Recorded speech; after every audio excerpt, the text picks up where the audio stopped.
His hands wouldn't stop shaking. Thomas Crawford stared at the letter for the third time that morning, trying to make sense of the knot in his chest. 3 words kept jumping out at him from the careful handwriting: I ain't pretty. The stagecoach would roll into town in less than an hour, bringing with it a woman he'd never laid eyes on. A woman who'd be his wife by week's end if he didn't turn her away. Thomas set the letter down on the kitchen table and walked to the window, looking out over the Wyoming ranch land that stretched toward the mountains. 8 years he'd live alone in this house. 8 years since Margaret died, bringing their stillborn son into the world. 8 years of silence, so thick it pressed against his ears like cotton. He was 42 years old and felt every day of it in his bones. The ranch was doing well. Cattle prices were up. The grass was good, and he had reliable hands working for him. But prosperity meant nothing when you ate every meal alone and went to bed in a house that echoed with emptiness. His sister Emily had been the one to finally break through his stubborn isolation. She'd practically forced him to place the advertisement in the Missouri newspaper. "You're dying by inches, Thomas," she'd said. "And I won't watch it anymore." The advertisement had been simple. Rancher, widower hour, seeking honest woman for marriage. Must be of good character and willing to work. Wyoming territory. He hadn't expected much response. Who wanted to come out to the middle of nowhere to marry a man they'd never met? But the letters had come, a dozen of them. Most he'd thrown away after reading the first few lines. Women wanted to know how much land he owned, how much money he had, whether he'd buy them dresses from San Francisco. Then came Sarah Mae Jenkins's letter. It was different from the start. No questions about money or land. Instead, she'd written about the garden she kept behind the boarding house where she worked. She'd told him about a bird that nested in the eaves every spring and how she left out seeds for it. She'd asked him if Wyoming had fireflies because she missed them from her childhood. Small things, real things, things that made him smile for the first time in longer than he could remember. They'd exchanged 6 letters over 3 months. With each one, Thomas found himself checking the mail more eagerly. Sarah wrote like she talked, he imagined, direct and honest with a dry humor that caught him off guard. She'd asked him real questions. What did he regret most of his life? What made him laugh? If he could go back and change one thing, what would it be? And she'd answered the same questions about herself. She told him about losing her parents young, about working since she was 14, about the loneliness of watching other people's lives while feeling invisible in her own. Thomas had found himself being more honest in those letters than he'd been with anyone, even Margaret. He'd written about his failures as a husband, about how he'd been so focused on building the ranch that he'd forgotten to build a marriage, about how Margaret had been beautiful and kind, and how he'd somehow managed to make her lonely even when they were in the same room. He'd promised himself that if he ever got another chance, he'd do better. He'd be better. But now, this letter, it had arrived yesterday, and it had kept him up all night. Sarah's handwriting had been shakier than usual, as if her hand had trembled while she wrote. "Mr. Crawford," it began formal after months of using his first name. "I need to tell you something before I arrive, and you have every right to send me back on the next stage if you choose. I ain't pretty, sir. I'm plain as a fence post, and that's being generous. I'm 34 years old with brown hair that won't hold a curl and a face that's easy to forget. I know you never asked what I looked like, and I appreciated that more than you know, but it wouldn't be right to let you think you're getting something you're not." Thomas had read those words over and over, feeling something twist in his gut. But it was what came next that had really struck him.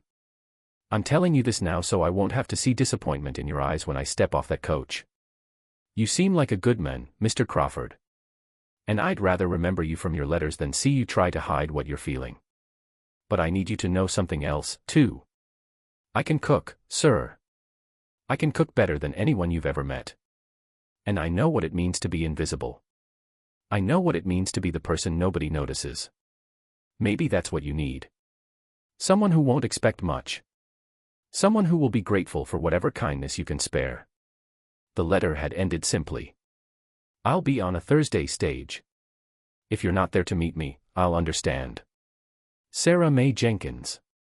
Thomas picked up the letter again, running his thumb over her signature. His first reaction had surprised him. He felt disappointed, yes, but not because she wasn't pretty. He was disappointed because she thought it mattered, because someone had made her feel like her only value was being useful, being invisible, being grateful for scraps. And he was disappointed in himself for placing an advertisement that made her think he was looking for a transaction instead of a person. The truth that had kept him awake was simpler and more complicated than appearance. He'd been looking forward to meeting her. Not the idea of her, not just a wife, but Sarah. The woman who wrote about fireflies and asked him about regrets. The woman whose letters had made him feel less alone for the first time since Martyr died. And now she was coming here believing she had to apologize for her face. Thomas. Emily's voice came from the doorway. His sister had arrived early as she promised to help him meet his bride. She was 50 years old, sturdy and practical, with gray streaking through her brown hair. She'd been widowed herself 10 years back and had no patience for foolishness. "You ready?" "I don't know what I am," Thomas admitted. He handed her the letter. Emily read it quickly, her lips pressing into a thin line. "Lord have mercy," she said quietly. "Someone hurt this girl bad. I know you thinking of turning her away." Thomas looked at his sister. "Are you out of your mind?" "Why would I do that?" Emily's expression softened. "Good, because if you did, I'd have to knock sense into you. Come on.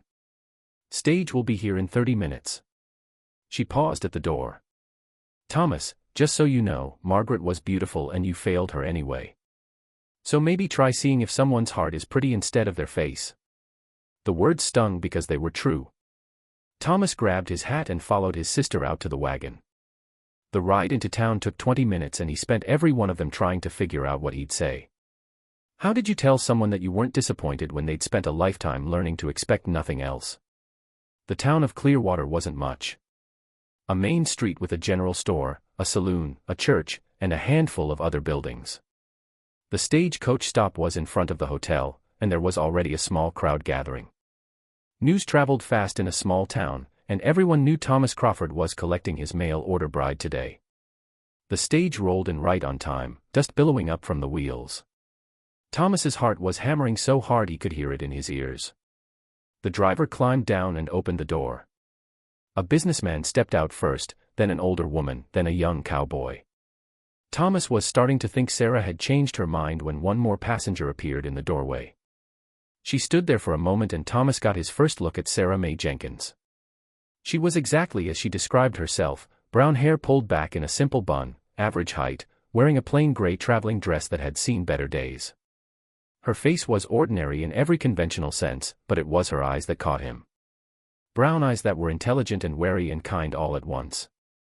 Eyes that had seen disappointment before and were bracing for it again. She climbed down from the stage carefully, clutching a worn carpet bag in one hand and a large covered basket in the other. She looked around the small crowd until her gaze landed on him. For a long moment, they just stared at each other. Thomas saw her shoulders straighten, saw her chin lift slightly, like she was preparing for battle. She walked toward him slowly, stopping a few feet away. "You're Thomas Crawford." Her voice was quiet but steady. "Yes, ma'am. I'm Sarah Jenkins." She paused and he saw her throat work as she swallowed. "The letter I sent, it wasn't to give you warning so you could refuse me. It was so I wouldn't have to see disappointment in your eyes when I got here." She met his gaze directly. "Thank you for not showing it, even if you feel it." Thomas felt every eye in town on them. He knew this moment mattered. He knew that whatever he said next would set the tone for everything that came after. He thought about all the things he could say, all the polite reassurances. But Sarah had been honest with him. She deserved honesty back. "Ma'am," he said clearly, "I've been disappointed many times in my life. I've been disappointed in myself more than anyone, but I'm not disappointed today." He gestured to the wagon where Emily waited. "I'm glad you came. Real glad. Now, let's get you home." Sarah didn't speak much on the ride to the ranch. She sat beside Emily in the back of the wagon, her basket balanced carefully on her lap while Thomas drove. Emily tried to make conversation, asking about the journey and the weather back in Missouri, but Sarah's answers were brief and polite. Thomas understood. She was waiting for the other shoe to drop, waiting for him to change his mind. The ranch came into view as they crested the last hill. The house was a solid two-story structure with a wide porch, weathered but well-maintained. The barn and outbuildings were in good repair, and cattle dotted the pastures stretching toward the mountains. It was a good property, and Thomas had worked hard to build it, but he saw it now through Sarah's eyes, and wondered what she thought. "It's bigger than I expected," Sarah said quietly. It was the first thing she'd said without being asked. "Been here 15 years, Thomas replied. "Built most of it myself. With help from the hands." When they pulled up to the house, Jake, the ranch foreman, came out to help with the luggage. He was a grizzled man in his 50s who'd been with Thomas since the beginning. He tipped his hat to Sarah. "Ma'am, welcome." "Thank you," Sarah said. She clutched her basket tighter. Emily showed Sarah inside while Thomas and Jake brought in her single carpet bag. The house was cleaned but sparse. Thomas had never been one for decoration, and after Margaret died, he'd seen no point in it. The furniture was practical and sturdy. The rooms felt empty despite being lived in. Sarah stood in the main room, taking it all in. Thomas watched her carefully, trying to read her expression. She wasn't judging. He realized she was calculating, figuring out what needed doing, where things should go, how to make this house work. "I'd like to start supper if that's all right," Sarah said suddenly. "It's been a long day and I imagine everyone's hungry." "You don't need to cook tonight," Emily said kindly. "You just got here. I brought a stew we can heat up." "I prefer to cook." Sarah's voice was firm but not unkind. "I like to earn my keep from the start." Thomas saw Emily open her mouth to argue then close it. He understood what Sarah was doing. She was establishing her value immediately, showing them why they should keep her. It made his chest ache. "The kitchen's through here," he said, leading the way. Sarah set her mysterious basket on the counter and looked around. The kitchen was functional but basic. A cast iron stove, a pump for water, shelves with minimal supplies. She opened the pantry, and Thomas saw her mentally cataloging what was there. Flour, beans, some dried meat, basic staples. The kitchen of a man who cooked to survive, not to enjoy. "This will do," Sarah said. She turned to Thomas. "How many for supper?"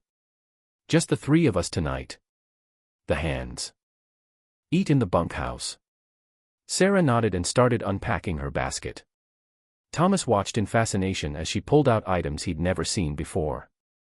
Small cloth bags of spices, a jar of something dark and aromatic, dried herbs he couldn't identify. She worked quickly and efficiently, her earlier nervousness vanishing as she moved through the familiar routine. "Where did you get all that?" Emily asked, curious. "Collected them over the years, gruesome, traded for others." Sarah was already mixing something in a bowl, her hands moving with practiced confidence.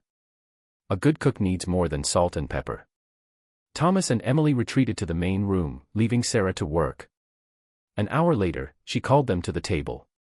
Thomas sat down and stared at the plate she set in front of him. It wasn't a simple fare he'd expected. The meat was tender and covered in a rich sauce that smelled like nothing he'd ever encountered. The vegetables were seasoned with something that made his mouth water. There was fresh bread somehow despite her just arriving. He took a bite and stopped. Just stopped. It wasn't just good. It was extraordinary. The flavors were complex and layered. Each one distinct but working together. He looked up at Sarah, who was watching him with those careful, guarded eyes. Emily had taken a bite, too. "Lord have mercy," she whispered. Jake had come to the kitchen door to ask about tomorrow's work and froze when he smelled the food.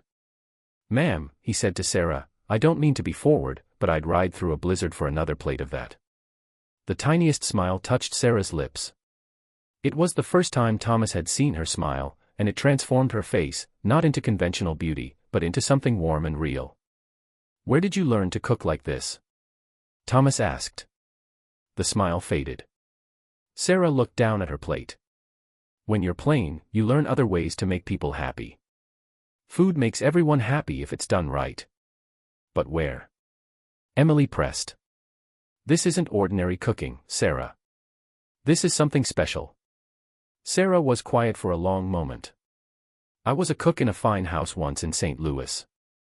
Before she trailed off, her hands gripping her fork tightly. Before things changed, Thomas wanted to ask more, but something in her expression stopped him. There was pain there, old and deep. Whatever had happened in St. Louis. It was part of why she'd answered his advertisement. Part of why she believed herself invisible. They ate in silence after that, but it wasn't uncomfortable. It was the silence of people enjoying something too good to interrupt with talk. When they finished, Sarah started to clear the plates, but Emily stopped her. "You cooked. I'll clean. That's the rule in this house now." Sarah looked like she wanted to argue, but finally nodded. She excused herself to the small room off the kitchen that would be hers until the wedding. Thomas and Emily cleaned up together, not speaking until Sarah's door closed. "That girl's got secrets," Emily said quietly. "And wounds, deep ones. I know you still want to marry her." Thomas thought about the letters, about the woman who wrote of fireflies and loneliness. He thought about the way she'd smiled when Jake praised her cooking, like she was starving for any scrap of appreciation. He thought about someone making her believe her only value was in being useful and invisible. "More than before," he said. That night, Thomas lay in bed staring at the ceiling. Down the hall, Sarah was in her room, probably wondering if she'd done enough to be allowed to stay. In the kitchen, the lingering smell of her cooking still hung in the air. His house, empty for so long, suddenly felt like it had something in it besides furniture and memories. He told her the truth at the stagecoach. He wasn't disappointed, but now he realized something that surprised him. He was hopeful. For the first time in 8 years, Thomas Crawford was actually hopeful about the future, and it scared him half to death. The first 3 weeks passed in a careful dance. Sarah transformed the house, not with decoration, but with life. The kitchen became the heart of everything. Ranch hands who used to eat quickly in the bunkhouse now found reasons to linger near the main house around mealtimes. The smell of bread baking or stew simmering drew them like moths to a flame. Thomas watched Sarah work and started noticing things. The way she hummed softly when she thought no one was listening. How she saved scraps of the barn cats and left out water for the birds. The small herb garden she'd started beside the kitchen door. Nursing tiny plants with the same care most people reserve for children. She was making the ranch into a home, and she was doing it so quietly that you almost didn't notice until it was done. They talk more now in the evenings after supper. Nothing deep, just the small exchanges of daily life, how the cattle were doing, whether they needed supplies from town, what the weather might bring. But sometimes in those conversations, Thomas caught glimpses of something more. Sarah would mention a book she'd read, and her whole face would light up, where she'd tell a story from her childhood, and he'd hear the girl she'd been before life had taught her to make herself small. He tried to show her he was paying attention when she mentioned missing the sound of rain on a tin roof. He made sure to leave the kitchen window open during the next storm. When she said she'd always want to see the mountains up close, he offered to take her riding. Small things, but he saw her notice each one. Saw the surprise in her eyes, like she couldn't quite believe someone was listening. The first Sunday, they went to church together. It was expected, and Thomas knew the whole town would be watching. Sarah wore her best dress, which wasn't much better than her traveling clothes, and kept her eyes down as they walked in. The other women looked her over with barely concealed judgment. Thomas heard the whispers. "Plain little thing, isn't she? Well, beggars can't be choosers. At least she looks like she can work." But after the service, there was a social. Sarah had brought food, of course. Roasted chicken with herbs, fresh rolls, and a berry pie that made people stop talking when they tasted it. The men crowded around praising the food loudly. Their wives smiled tightly and said it was nice enough. Thomas saw Sarah's face stay carefully blank, but her hands trembled slightly as she served. It was when they were loading the wagon that Thomas heard it. 2 women standing close enough to be overheard, probably on purpose. "That plain woman," Crawford settled for, one said, "though I suppose when you're desperate, you take what you can get." The other laughed. "At least she's useful. That's something." Thomas saw Sarah's back stiffen. She didn't turn around, just kept loading the basket into the wagon with mechanical precision. He opened his mouth to say something to defend her. But the moment passed. The women walked away and Thomas hated himself for his silence. On the ride home, Sarah was quiet. Too quiet. That night, she was polite but distant. And the next day and the next. The ease they've been building disappeared behind a wall of formal politeness. Yes, Mr. Crawford. Of course, Mr. Crawford. Whatever you think best, Mr. Crawford. Emily noticed immediately. She cornered Thomas in the barn 3 days later. What did you do? Nothing. That's the problem. Then fix it. I don't know how, Thomas admitted. The words felt like failure. I don't know how to tell her that those women are wrong without making it worse. I don't know how to make her believe she matters. Emily's expression softened. You're doing it again, Thomas. You're staying silent when you should speak. That's what killed your first marriage. Don't let it kill this one before it even starts.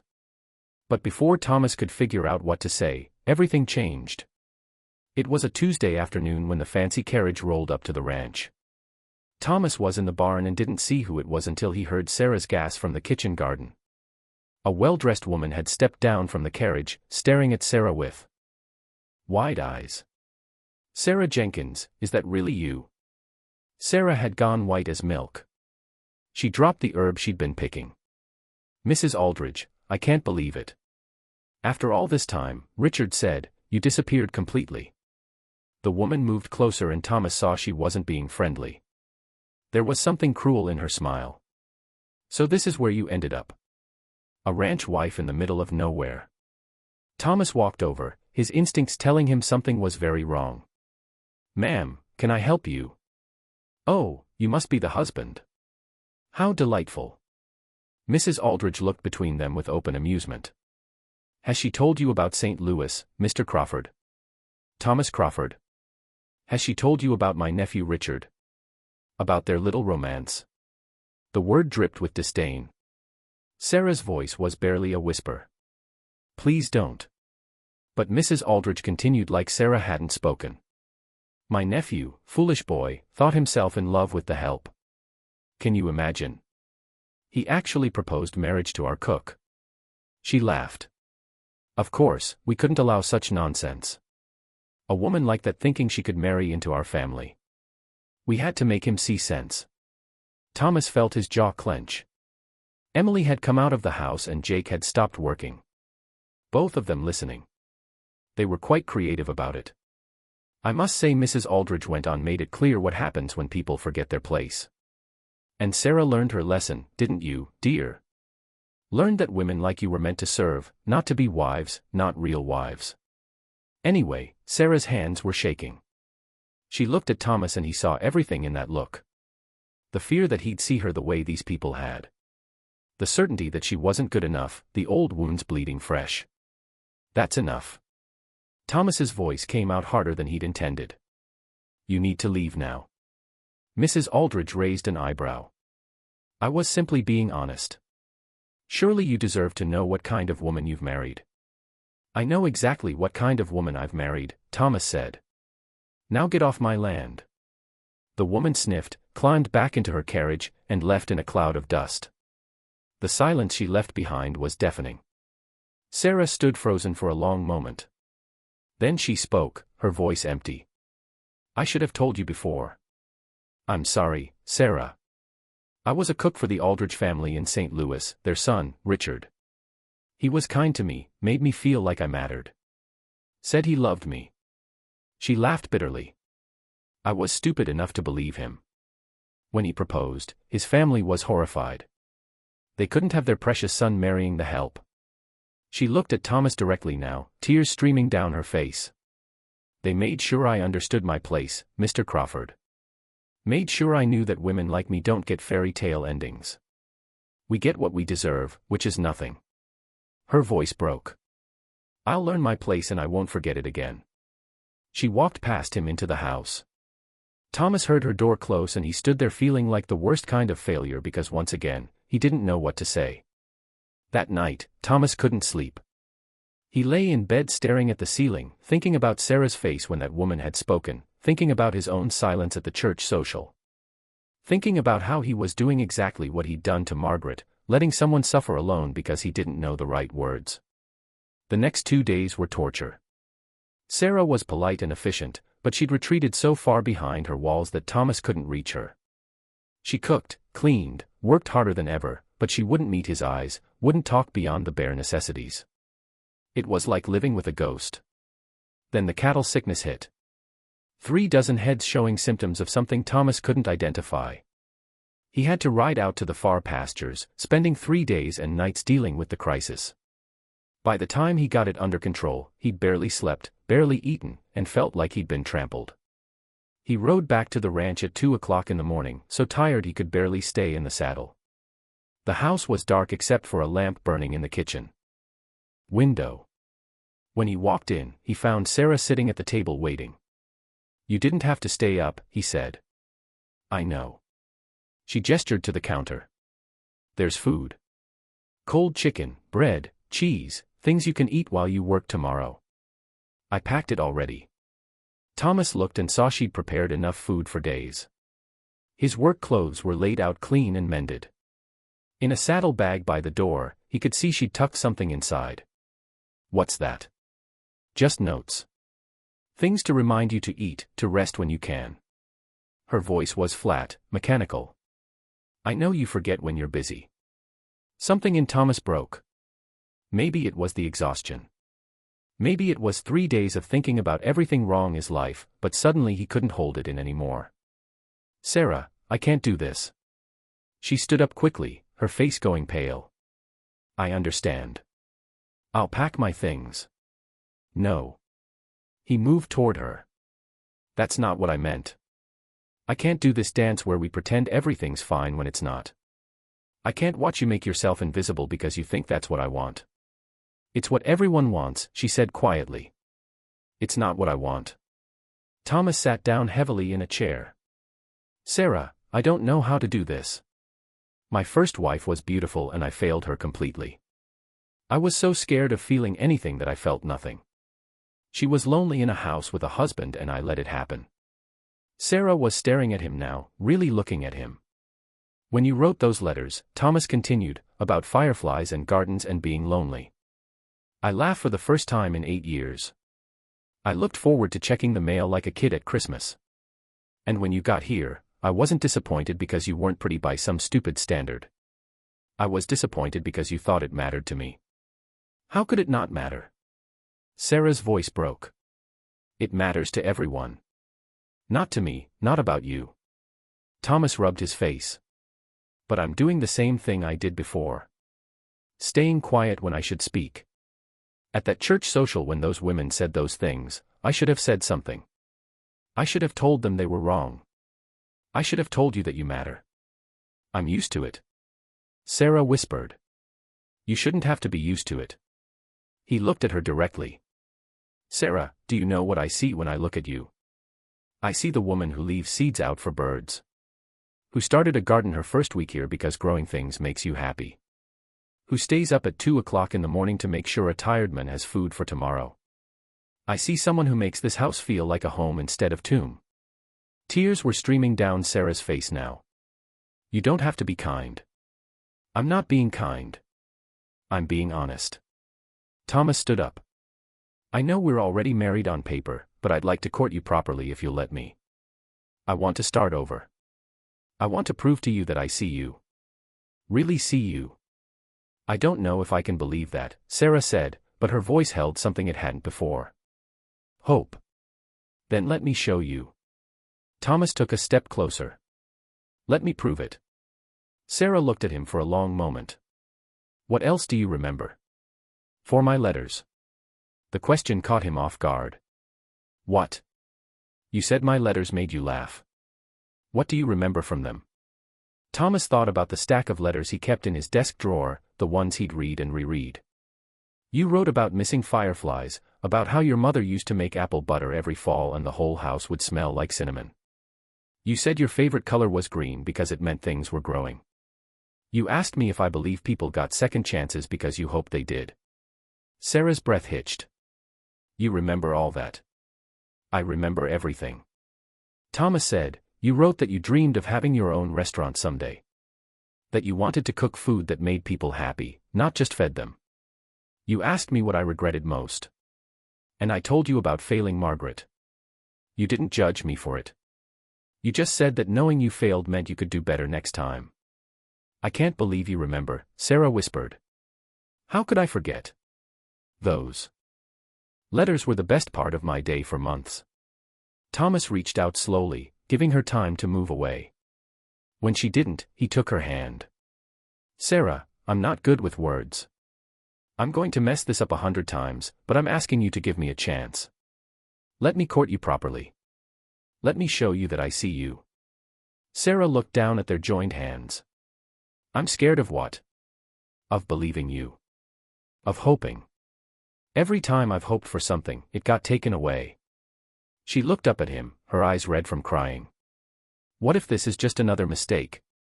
Then we'll make it together, Thomas said. But Sarah, I don't think this is a mistake. I think maybe this is the first thing I've gotten right in a very long time. They stood there in the lamplight, the exhausted rancher and the woman who thought she was invisible. Outside, the first hints of dawn were touching the mountains.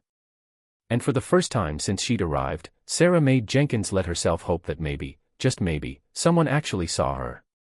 Okay, she whispered. Okay, we could try. Thomas squeezed her hand gently. That's all I'm asking for. A chance to try. Thomas courted her properly after that night, asked about her day, her thoughts, her dreams.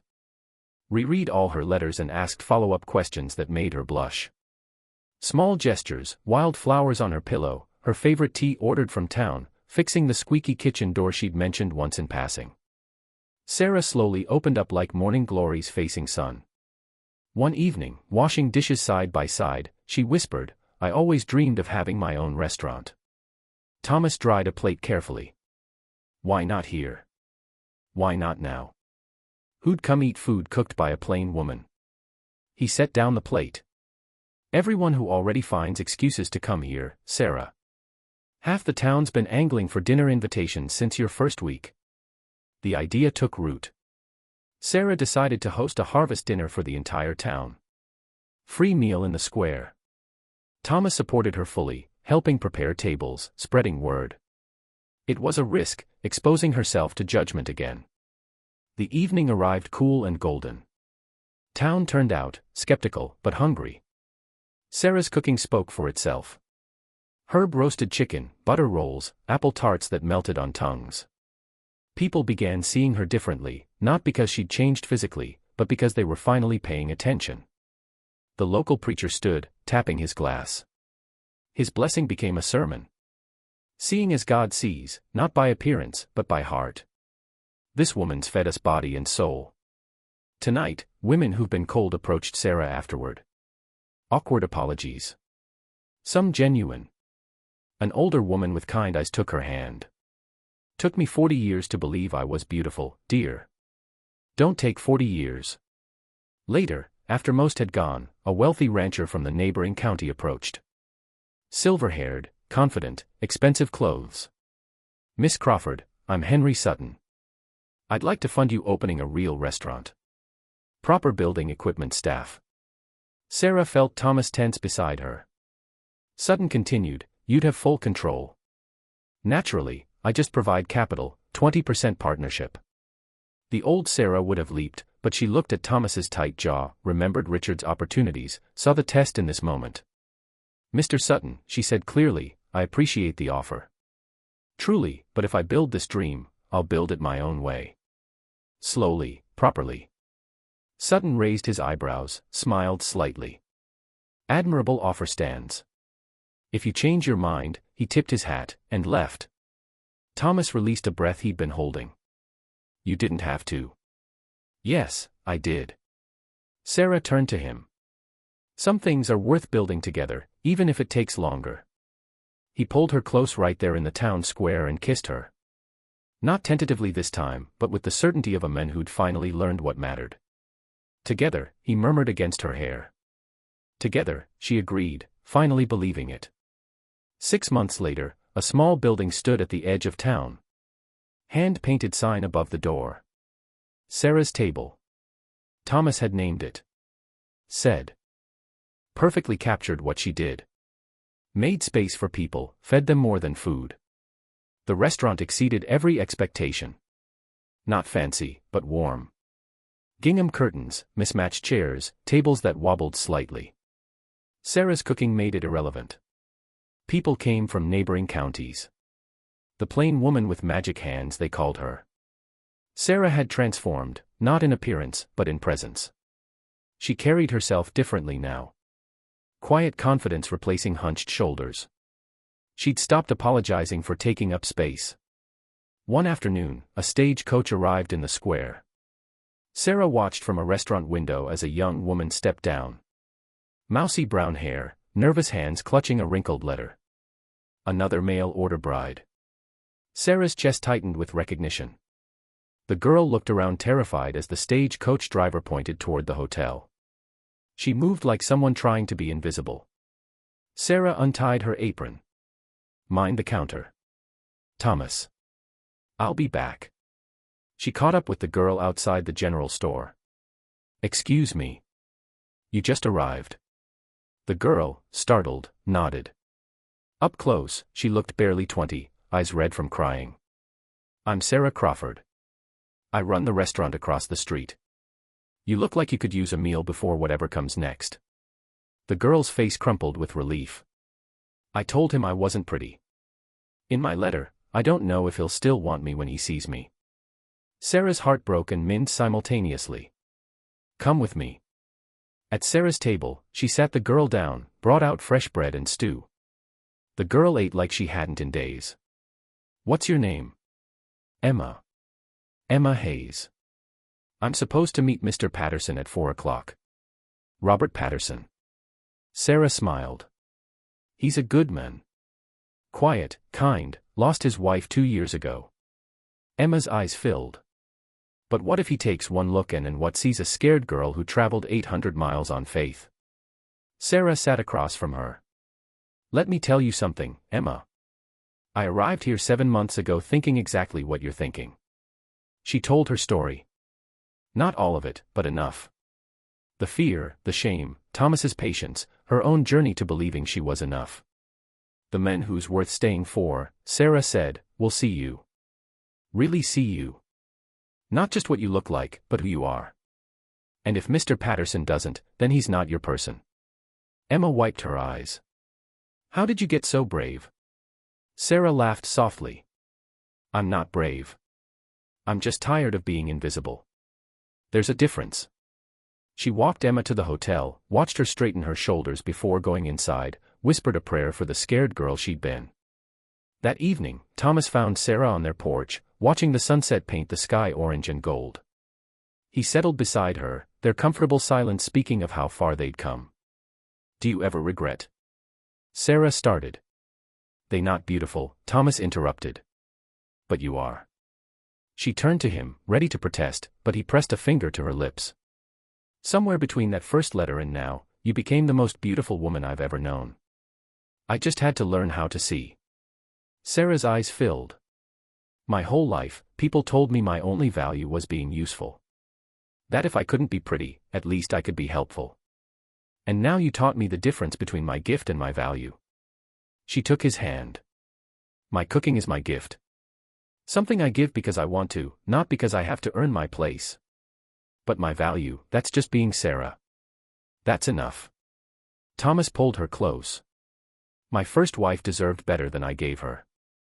I was so afraid of feeling anything that I felt nothing at all. Walked through my own life like a ghost. And now you taught me that invisible doesn't mean not there. That the deepest things are often the quietest. He tilted her face toward his. I see you, Sarah May Crawford, all of you. Every stubborn, generous, beautiful piece, and I love all of it. The kiss was deeper than any before. Honest, complete. Sarah finally believed she was treasured, not despite being plain, but because she was herself, fully. When they pulled apart, stars were emerging overhead. The restaurant lights glowed. In the distance, warm and welcoming. She'd whispered, I ain't pretty, sir. But I can cook, Thomas murmured against her hair. What she didn't know, Sarah continued, smiling, was that she'd feed his soul, not just his stomach. And in learning to see her, I finally learned to see myself. They sat in comfortable silence. Sarah's head on Thomas's shoulder, his arm around her waist.